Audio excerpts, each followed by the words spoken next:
Okay, so to submit your trust paperwork to the bank, you're going to have an EIN for them to open an account for you. So let's do that now. To get an EIN, you've got to go to irs.gov and let's search EIN. Their search function's not great, but here we go. Apply for EIN online. Click on that and then apply online now. Okay, and now begin application. So before we start into this, I just will warn you, lately it's been a little more difficult in getting these. They're not issuing these online exclusively. Sometimes you've got to actually call in to their phone number after going through this whole process that I'm going to show you. You still might have to call in to them for them to give you the number. They're acting like these things are precious heirlooms or something. But at any rate, just you're forewarned that you may have to call in. All right. So what type of legal structure are we forming? Let's view additional types, because even though technically this is a trust we're setting up, we do not want to click on trust. And that's because, more specifically, we want employer plan, 401k. Boom, there you go. And that's so that you're notifying the IRS that this is a retirement plan and either a tax deferred account or a totally tax-free account. So that's a big deal. You want to make sure you get that right. Okay, so now we want to tell the IRS who the responsible party is for the plan. So you're going to want to fill in your name and your social security number. And then you're going to want to click I am the owner, trustee, or plan administrator of this plan, because you're all three. And you're actually the employer as well. So once you're done with that, hit continue. And the next screen will look like this. And so you're going to have to fill in the address for your employer plan, the 401k plan. So you can use your home address, business address, whatever address that you want.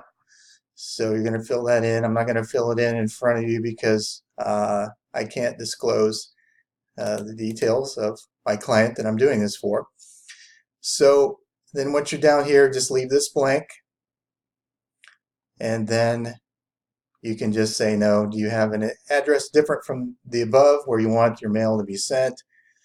And if you do, yes. If not, then leave it at no. And then hit continue. And the next screen you're going to be looking at is you've got to fill in the name of your employer plan. So whatever it is, if it's 123 401k trust or named after your pet 401k trust, just fill it in here. I typically leave this blank. That's not normally necessary. And then the county in which your plan is located, whatever county you're in, whatever state you're in here, and the start date. Okay, so if you have your trust notarized already, use the date of the notarization. If not, just use today, whatever today is. Today is actually September and 2019. So you fill in that. And then this last question, is the plan liable for non-payroll income tax withholding? You want to say no. Okay, so once you've filled in the name of your plan, the 401k, then leave this blank, the DBA, leave that blank, the county you're located and the state you're located in, the month start date and the year, and then hit no on this last one, then hit continue. And the last screen you're going to be looking at would look like this. How would you like to receive your EIN confirmation letter? I always say receive the letter online. So here's the moment of truth. Are they really going to send it to you in a PDF file? Or are they going to say, hey, please call this number? So let's see what happens. continue. There's my information. I'm going to hit submit.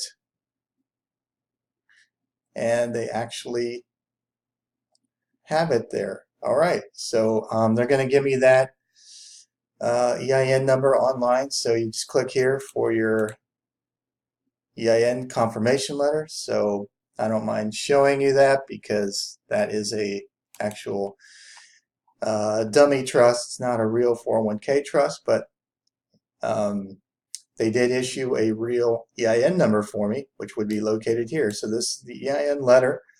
So you want to keep that on your computer and maybe in another place for sure, because you're going to have to give this letter to the bank when you set up your 401k trust at the bank, and then also with the brokerage firm, whether it be Schwab or someone else. They're going to need that EIN on their paperwork. Okay, so that's it. That's how you get your EIN number. All right, hope that helps.